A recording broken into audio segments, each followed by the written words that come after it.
Praise the Lord. எல்லாரும் எப்படி இருக்கிறீங்க? கர்த்தருக்குள் மகிழ்ச்சியா இருப்பீர்கள் என்று நான் விசுவாசிக்கிறேன். இன்றைக்கும் கூட ஒரு அழகான ஒரு மோட்டிவேஷனல் வேர்ஸ் மூலமா அவங்க எல்லாரையுமே சந்திப்பது எனக்கு மிகுந்த சந்தோஷம். வெளிப்படுத்துதல் 3ஆம் அதிகாரம் 7ஆம் வசனம். ஒருவரும் பூட்டக்கூடாதபடி திறக்கிறவரும் ஒருவரும் திறக்கக்கூடாதபடி பூட்டுகிறவருமாய் இருக்கிறவர் சொல்லுகிறதாவது, உன் கிரியைகளை அறிந்திருக்கிறேன். உனக்கு கொஞ்சம் பலன் இருந்தும் நீ என் நாமத்தை மறுதணியாமல் என் நாமத்தை கை கொண்டபடியினாலே இதோ திறந்த வாசலை உனக்கு முன்பாக வைத்திருக்கிறேன், அதை ஒருவனும் பூட்ட மாட்டான். பிரியமானவர்களை, திறந்த வாசலை நமக்கு முன்பதாக தேவன் வைத்திருக்கிறாராம். அதை ஒருவனும் பூட்ட மாட்டான். ஏன் கொஞ்சம் பலன் இருந்தும் நாம் கர்த்தருடைய வசனத்தை கை கொண்டு நடக்கிறபடியினால தேவன் நமக்காக ஒரு திறந்த வாசலை வைத்திருக்கிறாராம். பிரியமானவர்களை, இன்றைக்கும் உங்களுக்கான கதவுகள் அடைக்கப்பட்டிருக்கிறதா? கடினமான பாதையின் வழியாக நீங்க நடந்து கொண்டிருக்கிறீங்களா? உங்களுக்கு கிடைக்க வேண்டிய ப்ரொமோஷன் உங்களுக்கு கிடைக்காமல் இருக்கிறதா? உங்களுக்கு கிடைக்க வேண்டிய வேலை உங்களுக்கு கிடைக்காம இருக்கிறதா? உங்களுடைய திருமண வாழ்க்கையில தடை ஏற்பட்டு கொண்டிருக்கிறதா? உங்களுக்கு குழந்தை பாக்கியம் இல்லாமல் கவலையோடும் கண்ணீரோடும் இருந்து கொண்டிருக்கிறீங்களா?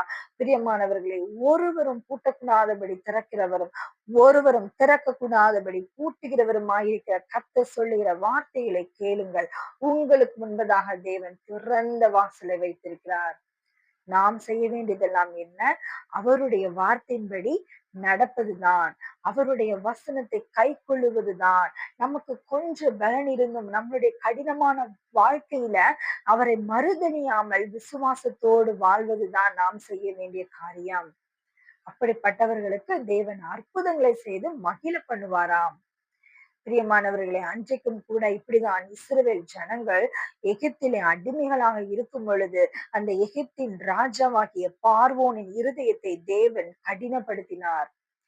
மோசையும் ஆரோனும் சென்று எங்கள் ஜனங்களை அனுப்பிவிடும், நாங்கள் எங்களுடைய கர்த்தருக்கு ஆராதனை செய்ய வேண்டும் என்று கேட்கும் பொழுது பார்வோன் ராஜாவின் இருதயத்தை தேவன் கடினப்படுத்தினாராம். ஏன் கடினப்படுத்தினார்? ஒருவேளை மோசையும் ஆரோனும் போய் கேட்ட உடனே பார்வோன் ராஜா விட்டிருந்தார் என்று சொன்னால், இந்த வணங்கா கழுத்துள்ள இஸ்ரவேல் ஜனங்கள் என்ன தெரியுமா செஞ்சிருப்பாங்க? அந்த பார்வோனின் புகழை பாடிக்கொண்டே இருந்திருப்பார்கள். ஆகையினால்தான் அங்கே தேவன் அவருடைய வல்லமையை காண்பிப்பதற்காகவும் இன்னும் கூட தம் மக்களாகிய இஸ்ரவேல் ஜனங்களை இந்த பார்வோன் மிகவும் அடிமைப்படுத்தி அவர்களை கஷ்டப்படுத்தி அவங்க மேல அரிதான சுமைகளை வேலைகளை சுமத்தி பாரத்தை அதிகப்படுத்தினபடினால அந்த ஜனங்களுடைய கூக்குரல் தேவ சன்னிதானத்தில் போய் எட்டி